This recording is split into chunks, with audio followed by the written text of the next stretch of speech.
I'd like to welcome everyone on this very beautiful fall day. My name is Steen. I'm the president of the Friends of the Library. Today, the Friends are celebrating 75 years of service to the Bloomfield Public Library and the Bloomfield community. 75 years is quite an accomplishment. Yes. Mrs. Helen Taylor, the library's public relations director, thought it would be a stimulating experience if there were a group of keenly interested people who could inspire more library service to the community. And she put forth the idea of a Friends group in Bloomfield. The idea was taken up by the Bloomfield chapter of the American Association of University Women and the Women's Club of Bloomfield, both of which sponsored the Friends of the Library. The first meeting was held in 1935, and I think we can reflect how long ago that was, before I was born, before the Second World War. I mean, we're talking a long time. Now, 75 years later, the Friends are still supporting the library with generous contributions for books, AV, technology, equipment, furniture, landscaping, and programs. Even some capital projects have been funded by the Friends. We have a tan brochure that many of you have seen, which outlines the contributions that the Friends have made since the year 2000, an impressive 250,000,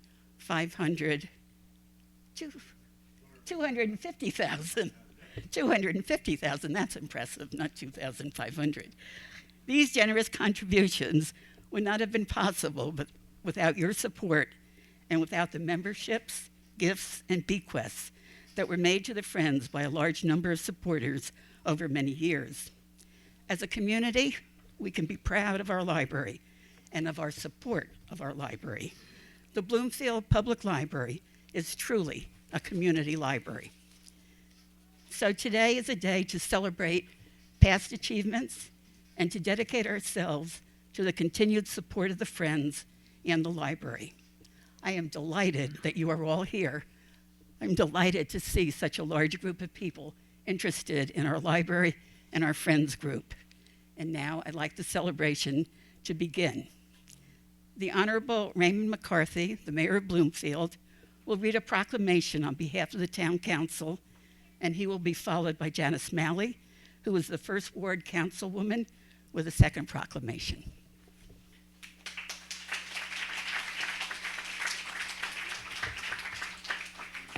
Thank you very much, and good afternoon, everyone. It's not often that we get to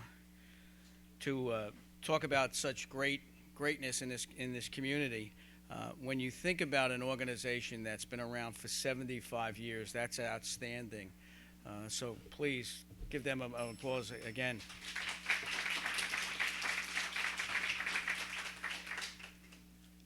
I truly believe that this library is a success because of the Friends of the Library. I sit as the mayor. I sit as a board member on the board of trustees for the library, and it is with their help and their assistance and the great work that they do, and thank you, Carol, that this library has been known for its greatness. So again, the Friends of the Library are truly part and parcel of what makes this township great and what makes this Bloomfield Library one of the better ones in the state of New Jersey. And as we have a long program, I would like to read this proclamation for the Friends of the Bloomfield Library. Whereas the Friends of the Bloomfield Library was established and founded in 1935 in support of the Bloomfield Public Library. And whereas the Friends of the Library is run under the capable leadership of Steen, President. And whereas since the beginning of the millennium, the Friends of the Bloomfield Library has raised an astonishing $250,812 for various necessities and improvements to the library. And whereas the funds raised by this dedicated group of individuals has been used to purchase books, tapes, DVDs, upgrade computer systems and technology, purchase appliances and refurbish the staff room, landscaping and beautification projects, fund the Sunday openings of the library, purchase furniture and signage, restore and preserve historic pieces of artwork, fund the purchase of copies as well as other needs that arise.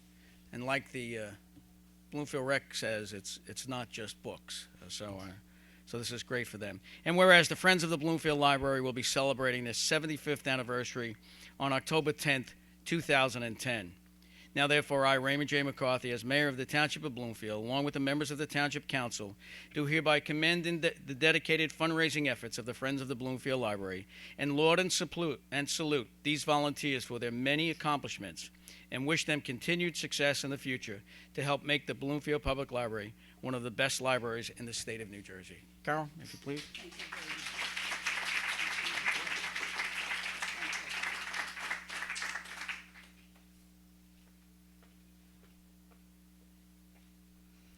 Good afternoon to all. Some things that make a community stand out are the excellent school system that the community has, a responsive police and fire department, and a high quality and state-of-the-art public library. As a teacher, I can tell you that the children in this town certainly do utilize the library as well as its citizenry. It is with this in mind that I present this proclamation to the Bloomfield Friends of the Library on behalf of its citizenry of the Township of Bloomfield, particularly the First Ward residents.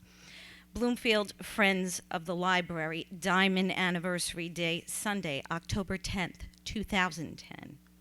Whereas in 1935, Helen Sheriff Taylor, with the help of the American Association of University Women and the Bloomfield Women's Club, founded the Bloomfield Friends of the Library, and the first Friends of the Library Association established in a public library in the East.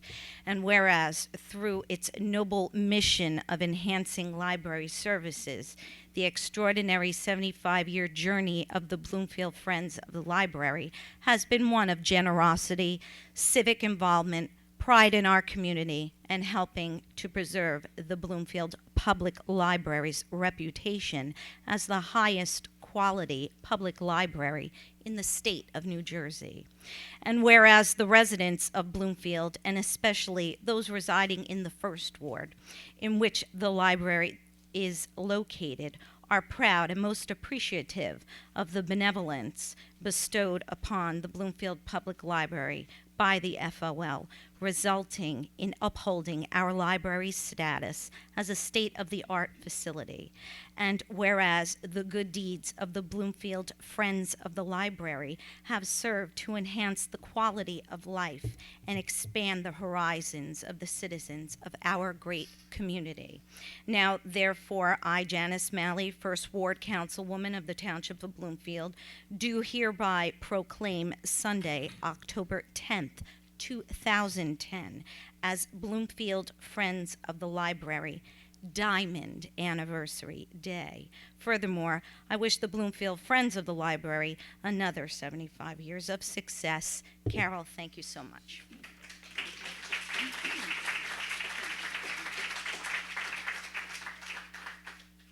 I accept these proclamations on the behalf of our members and on the behalf of the community. Now we're going to have some entertainment. Jonathan Tristram will perform several original jazz pieces on the piano. Jonathan is a trained pianist. He's a self-taught guitarist, and he plays the Hammond organ with his group, the Hub Kings, mostly in and around New Brunswick. And Jonathan will give us a few selections. Thank you. Well, I couldn't turn down the offer of playing a very nice piano. The first piece I'm going to perform for you today is a piece that I wrote last year, and I dedicated it to my wife. It's called More Than You'll Ever Know. I love you.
got a little theme that you might recognize, so I'm not going to spoil it for you.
As I was walking around the children's section of the library, I always enjoy seeing the different children's sections of the libraries, different libraries. It's very, very nice, warm feel to the library, and as I was using the restroom upstairs, I couldn't help but notice all of the Peanut characters from Charles Schulz. And right in front of the boys' bathroom, there's a painting of Schroeder, who of course is the pianist in the cartoon series. He's holding a sign that says, "Beethoven's birthday is coming." And I thought, wow, that's pretty neat. That's pretty cool. And kind of inspired me to play this one. I haven't played this in a little bit. I won't butcher it too badly. But it's a piece that Fitzgerald wrote. He did all of the writing for all the programs. And hope you enjoy this.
Most of us are here because reading, books, learning, and libraries have been important in our lives.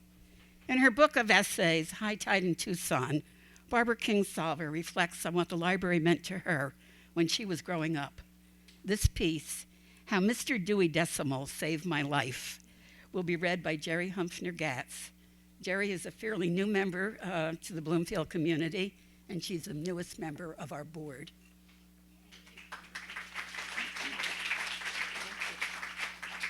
It's my pleasure to be here. A librarian named Miss Truman Ritchie snatched me from the jaws of ruin, and it's too late now to thank her. I'm not the first person to notice that we rarely get around to thanking those who've helped us the most. But now that I see what a wreck that might have been without Miss Ritchie, I've of a fearsome mind to throw my arms around every librarian who crosses my path on behalf of the souls they never knew they saved. I reached high school at the close of the 60s in the Commonwealth of Kentucky, whose ranks on educational spending was somewhere around 51st. Recently, Kentucky has changed the way money is spent on its schools, but back then, the wealth of the county determined the wealth of the schooling, and few coins fell far from the tree that grew in Lexington. Our county, out where the bluegrass begins to turn brown, was just scraping by. Many a dedicated teacher served outrageous missions in our halls, but it was hard to spin silk purses out of sow's ear budgets. We didn't get anything fancy like Latin or calculus. In fact, apart from English, the only two courses that ran for 4 consecutive years that built upon one another year after year were segregated: home ec for girls and shop for boys. So I stand before you today, a woman who knows how to upholster, color coordinate a dining room table, and plan a traditional wedding. I'm still waiting to put some of those skills to good use. As far as I could see from the lofty vantage point of 16, there was nothing required of me at Nicholas High that was going to keep me off the streets. Unfortunately, we had no streets either. What we didn't have included almost anything teenagers might do in the way of entertainment. There was one thing for teenagers to do to entertain themselves, and it was done in the backs of Fords and Chevrolets. It didn't include upholstering skills, but often the wedding planning skills did follow. I found myself a third year in high school in a state of unrest. Certain I already knew all there was to know, academically speaking, all wised up and nowhere to go. Some of my peers used the strategy of rationing out their classes in science and math between periods of suspension or childbirth, stretching their schooling over the allotted 4 years, and I envied their broader vision. I had gone right ahead and used the classes up like a reckless hiker gobbling up all of the rations on the first day of a long hike. Now I faced years of study hall with brief interludes of Home Ec 3 and Home Ec 4 as the bright spots. I was developing a lean and hungry outlook. We did have a school library and a librarian who was surely inadequately paid to do the work she did. Yet there she was every afternoon presiding over the study hall. And she noticed me. For reasons I can't fathom, she discerned potential. I expect she saw my future, at least the one I craved, so hard it must have materialized in little cartoon bubbles above my head. If that's the future she saw, it was riding down the road on the back of a motorcycle, wearing the name of our county's motorcycle game embroidered in a beautiful arch across the back. There was nowhere on earth I really would have ended up a motorcycle girlfriend. I could only dream of such a thrilling fate.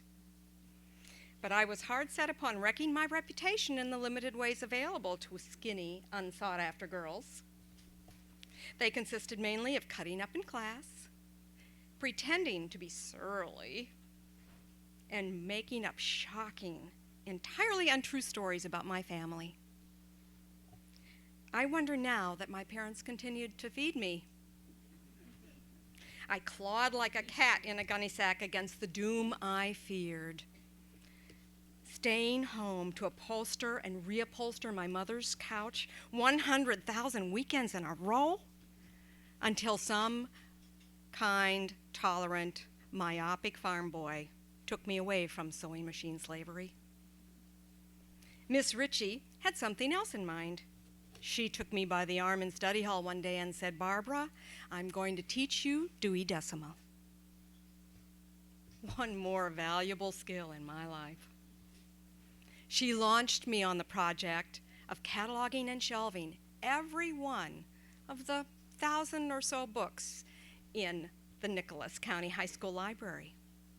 And since it beat Home Ec 3 hands down, I didn't make any auditory complaint, so long as I could look plenty surly as I did it. Though it was hard to see the real point of organizing books that nobody ever looked at. And since it was my God-given duty in those days to be frank as a plank, I said as much to Miss Ritchie. She just smiled, she with her hidden agenda. And gradually, in the process of handling every book in the room, I made a few discoveries. I found Gone with the Wind, which I suspected my mother thought was kind of trashy. And I found Edgar Allan Poe, who scared me witless. I found that the call number for books about snakes is 666. I found William Saroyan's Human Comedy down there on the shelf between Human Anatomy and Human Physiology. Hadn't been opened since 1943. But I read it, and it spoke to me. In spite of myself, I imagined the life of an immigrant son who believed human kindness was a tangible and glorious thing. I began to think about words like glorious and tangible. I read on. And after I've read all the good books, I got around to reading Human Anatomy and Human Physiology and found that I liked them too. It came to pass in 2 short years that the walls of my school dropped down and I caught the scent of a world. I started to dream up intoxicating lives for myself that I could not have conceived without the books. So I didn't end up on the back of a motorcycle. I ended up roaring hell for leather down the back roads of transcendent, reeling sentences. A writer. Imagine that.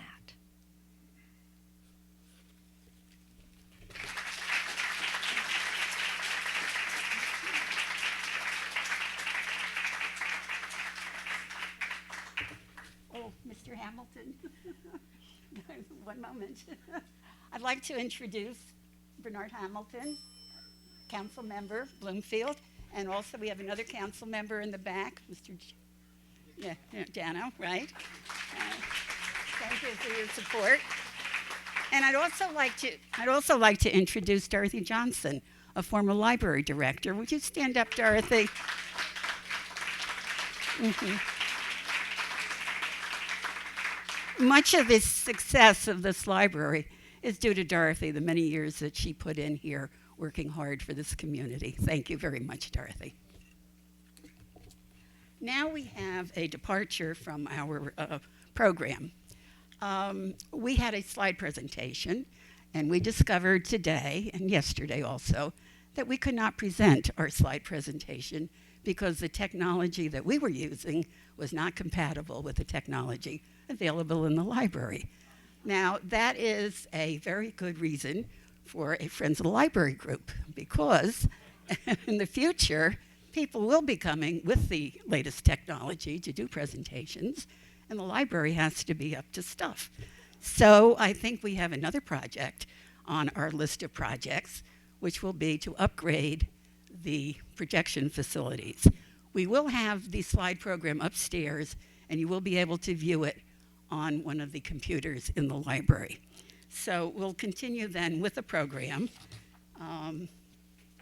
All of us here, oh, okay. I've also told that Peggy Dunnigan, former councilwoman, is here. Peggy, you want to stand up?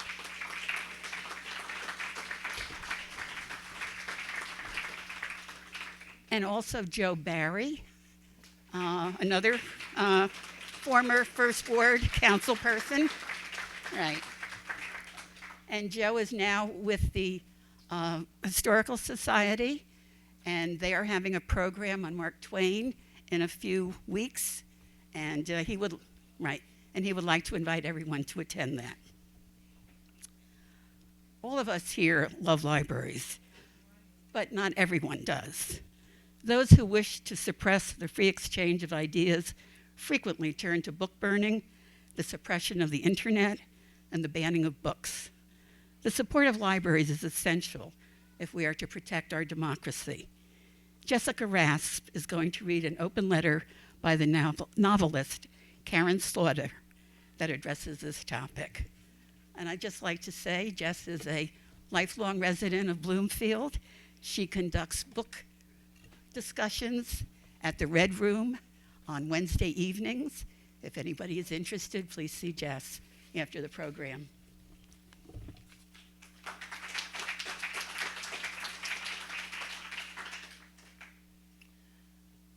So this is from a novelist from Atlanta who dedicates her career to libraries. It's titled "Fight for Libraries as You Do Freedom."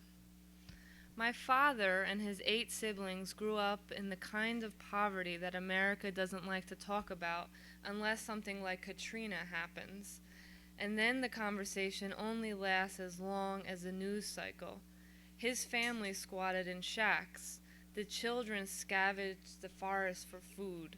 They put cardboard over empty window panes so the cold wouldn't kill them. Books did not exist here. When your kids are starving, you can't point with pride to a book you've just spent 6 hours reading. Picking cotton, sewing flour bags into clothes, those were the skills my father grew up appreciating. And yet, when he noticed that I, his youngest daughter, showed an interest in reading, he took me to our local Jonesboro library and told me that I could read any book in the building, so long as I promised to talk to him about it if I read something I didn't understand. I think this is the greatest gift my father ever gave me. Though he was not a reader himself, he understood that reading is not just an escape, it is access to a better way of life. But why do we need to read? It's not a survival skill. Contrary to how some of us feel, we won't die if we can't read. I think the need for reading boils down to one simple issue. Children are selfish. Reading about other people creates a sense of balance in a child's life. It gives them the knowledge that there is a world outside of themselves. It tells them that the language they are learning at home is the key to unlocking the mysteries of the greater world. Reading develops cognitive skills. It trains your mind to question what you are told, which is why the first thing dictators do when they come to power is censor or ban books. It's why it was illegal for so many years to teach slaves to read.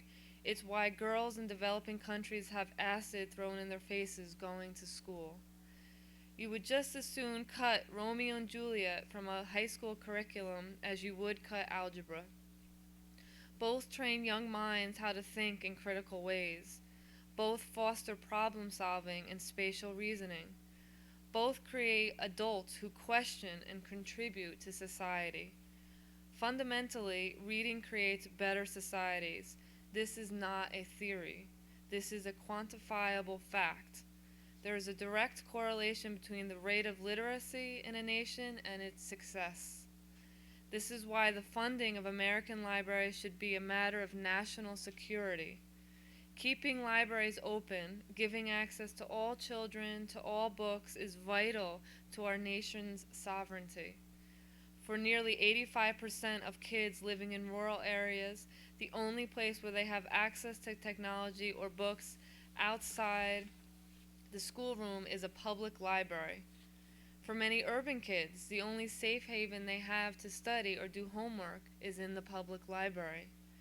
Librarians are soldiers in the battle for our place in the world, and in many cases they are getting the least amount of support our communities can offer. We need to shift our national view of libraries, not as luxuries, but as necessities. When tragedy strikes in other nations, Americans are generous, but our libraries are being hit with a tsunami, and there has been no call to action. Staffs are being fired, hours are being cut, doors are being closed, buildings are being razed, kids are being left behind, futures are being destroyed. Libraries are the backbone of our educational infrastructure, and they are being slowly broken by bankrupt municipalities and apathetic politicians. As voters and taxpayers, we have to demand that our local governments properly prioritize libraries. As charitable citizens, we must invest in our library down the street so that the generations serviced by that library grow up to be adults who contribute to not just their local communities, but to the world. Kids who read become students who do well in school. Students who do well in school go to college. College students graduate to good jobs and pay higher taxes. Libraries don't service only Democrats or Republicans. They don't judge by class, race, or religion. They service everyone in their community, no matter their circumstances. Rich or poor, no one is denied. Libraries are not simply part of our guarantee to the pursuit of happiness. They are a civil right, the foundation upon which time and time again the American dream has been built. If we lose our libraries, we risk losing our communities, our families, and ourselves.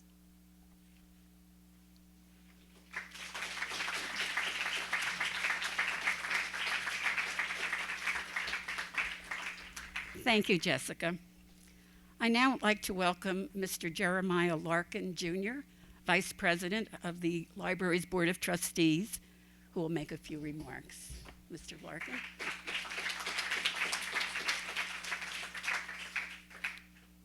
Thank you. I'd also like to recognize other members of the board and former members of the board who are here. We have Dennis Valentovic, our treasurer. I'm looking around. I know I saw Ed Gill earlier. There he is in the back. And Ethelyn Fulton is here also, who is a former member. When I was asked to speak, I did what I usually do, which is go to the dictionary. It drives my daughters nuts. But I looked up the word friend. It comes from an Old English, Old German word meaning friend, but also from the words meaning free and love. The first definition of friend I found in my Webster's dictionary was one attached to another by affection or esteem. Surprisingly, the third definition was one that favors or promotes something as a charity. That seemed very appropriate to today's events. For 75 years, this organization has offered its support to the Bloomfield Public Library. 75 years. We started talking about that earlier. 1935. The world in turmoil. Europe torn asunder. Economic turmoil here. Sound familiar? Some things never change, I guess. It went through World War II, through the 50s, through rock and roll, through the 60s, through disco, God help us, through the 80s, the 90s, and up to today. The Friends have helped the library meet its mission of providing information to this community.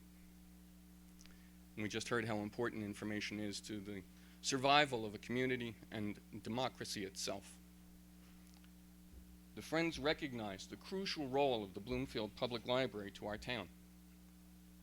In these uncertain times, the services of our library are all the more important. It is a comfort to know that the Friends are there and will be there to support the Bloomfield Public Library and the Board of Trustees in meeting the mission to our community. Thank you.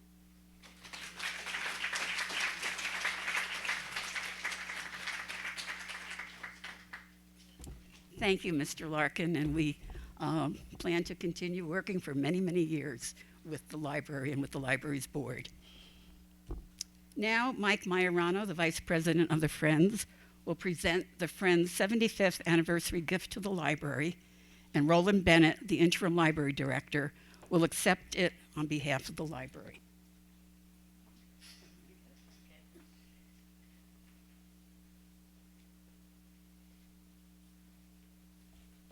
Roland, as you have heard, we have contributed over $250,000 in projects over the past 10 years. And as Carol just said, she has a new project, some technical equipment. But right now, we are working on a project now. And that project is this stage. We are going to install a new floor and new curtains in the back. And that will be a cost of $7,500 for Roland Bennett to spend. Oh, yeah. It's all yours. Thank you, Michael.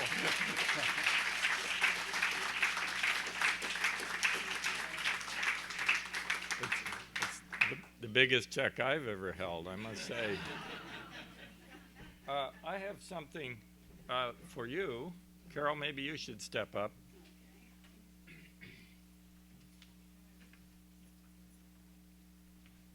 My goodness.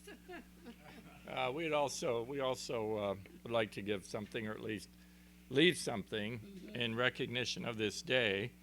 And they've often said you can find the whole world in the library.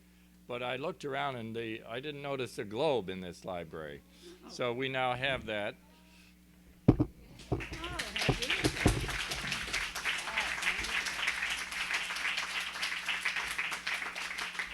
And on the front, right here, it says, honoring the Friends of the Library and commemorating 75 years of support, 1935 to 2010. There you go. Thank you very much.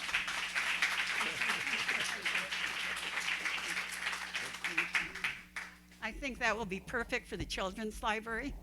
I just want to say that I've had a wonderful relationship with Roland working on this program.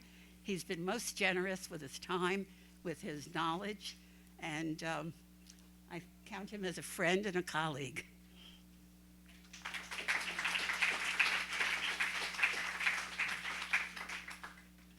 Now, we're coming to the end of the program, but we do have a little surprise. We're going to have a raffle, and everybody who filled out one of those forms with your name will be in the raffle. And Jonathan will perform a few pieces on the guitar, and then we'll have the raffle afterwards. How does that go? All right, very good.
My name is Carol Steen.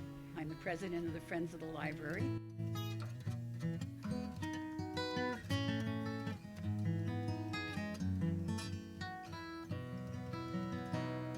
In 1935, the public relations person who was working for the library thought it would be a good idea if there was some kind of a community organization that supported the library.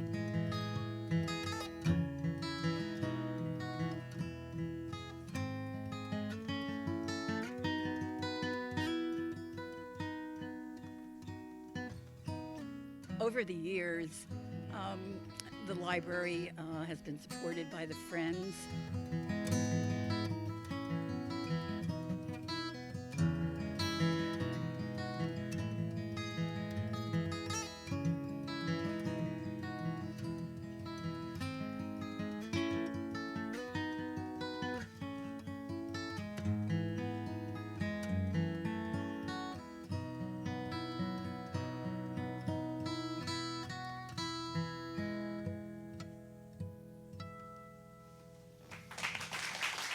A real showing of support It was great. from the Really great. leadership of the community and from the library community in Bloomfield.